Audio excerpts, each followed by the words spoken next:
The following information is provided in respect of the specific cost of capital of different sources along with book value and market value weight. हमें equity preference long term loan in सब की rate को मतलब cost दे रखी है, book value का wait दिया हुआ है, मार्केट वैल्यू का भी वेट. हमें WACC बुक वैल्यू वेट और मार्केट वैल्यू वेट दोनों से पता करना है. कैलकुलेशन ऑफ WACC डायरेक्टली हमें वेट दिया हुआ है. WACC book value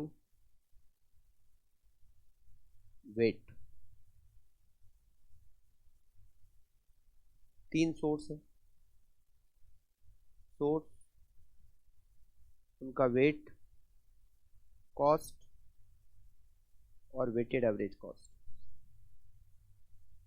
equity share, preference share और लॉन्ग टर्म डेब्ट.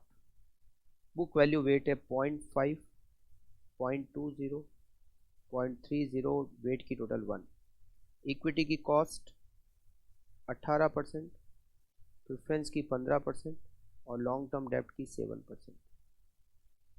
9%, 3%, 2.1%, 14.1% WACC. Calculation of WACC.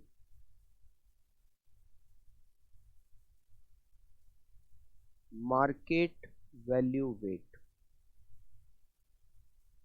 Market value weight से WACC निकालते हैं. सोर्स, कॉस्ट और WACC. सोर्स में इक्विटी शेयर, प्रेफरेंस शेयर और डेब्ट. मार्केट वैल्यू वेट आपको दे रखा है 0.58,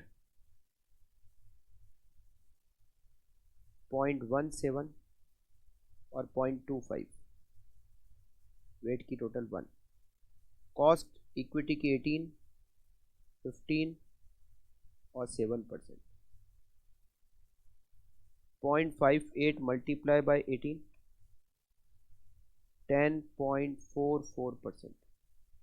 0.17 multiply by 15, 2.55%. 0.25 multiplied by 7, 1.75%. 10.44 plus 2.55 plus 1.75, 14.74%. Next point. Calculate the weighted marginal cost of capital using marginal weight that given that the company intend to raise additional fund, जिसमें 50% long term डेब्ट होगा, 35% preference share होगा और 15% retained earning होगी.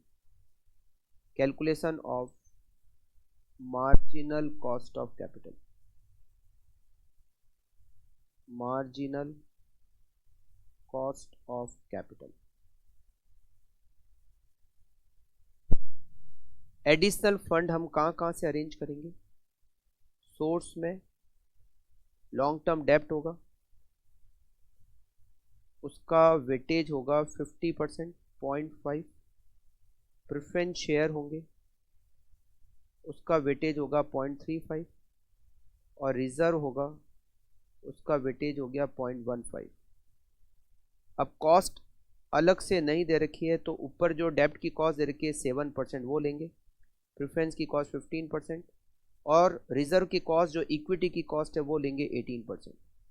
तो weighted marginal cost of capital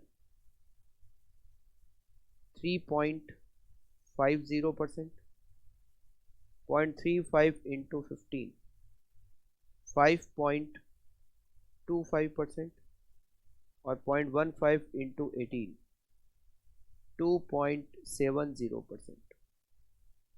3.5 plus 5.25 plus 2.7, 11.45% is marginal cost of capital.